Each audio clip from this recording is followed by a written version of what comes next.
Κύριε Πρόεδρε Νομαρχιακής Επιτροπής Πολιτισμού, κύριοι Νομαρχιακοί Σύμβουλοι, κύριε Δήμαρχε, κύριε Πρόεδρε Δημοτικού Συμβουλίου Δράμας, κύριοι Αντιδήμαρχοι, κύριοι Δημοτικοί Σύμβουλοι, κύριε Πρόεδρε της Κοινότητας Ξηροποτάμου, κυρίες και κύριοι, καλησπέρα σας.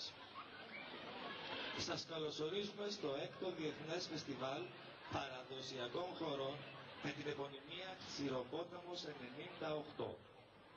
Κόκκινη κλωστή δεμένη, στην ανέμητη λιγμένη. Δώστε σκλότσο να γυρίσει, παραμύθι να χυμίσει. Μια φορά και έναν καιρό, σε έναν όμορφο τόπο, ζούσε ένα αγοράκι. Το έλεγαν Ξηροπόταμο.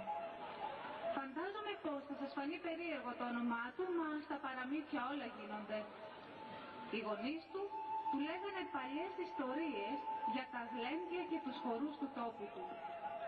Ο Ξηροπόταμος μεγάλωνε και μαζί του μεγάλωνε και η αγάπη του για την ιστορία, τα ήθη και τα έθιμα.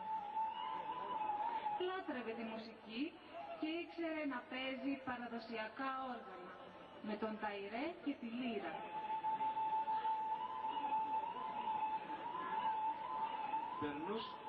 Περνούσε ο καιρός. Μέσα του όμως μεγάλωνε η επιθυμία να γνωρίσει καινούρια πράγματα. Παρακαλούσε τη θεά Κιβέλη, τη θεά της μουσικής και του χορού, να του πραγματοποιήσει αυτή του την επιθυμία. Μια μέρα βρήκε έναν αετό με φτερά τόσο δυνατά που μπορούσε να σηκώσει ολόκληρο άνθρωπο. Αλλά τι κρίμα, ήταν πληγωμένος. Τον φρόντισε και του έδεσε τις πληγές. Ξαφνικά ο αετός άνοιξε τα φτερά του και σηκώθηκε. Ήτανε τόσο όμορφος και μεγαλοπρεπής που τρόμαζες.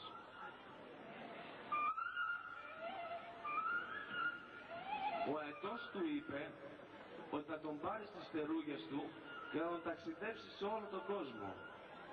Ο Ξηροπόταμος, χωρίς να το σκεφτεί δεύτερη φορά, ανέβηκε πάνω στις φτερούγες του, κρατώντας ένα μικρό τουρβά.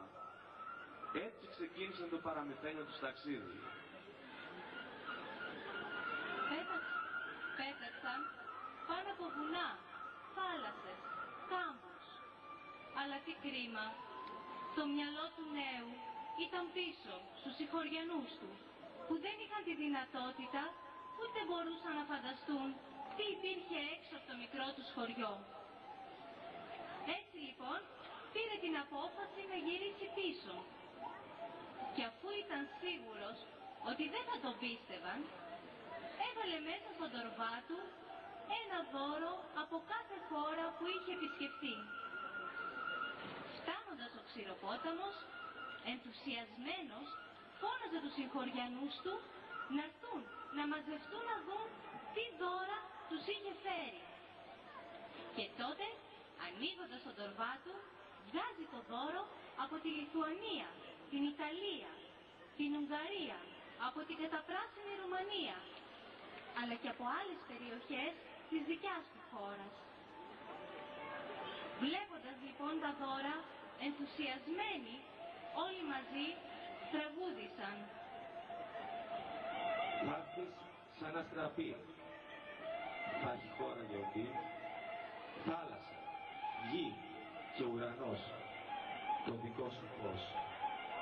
Θα ντυθώ στα λευκά, θα σ' αγγίξω ξανά.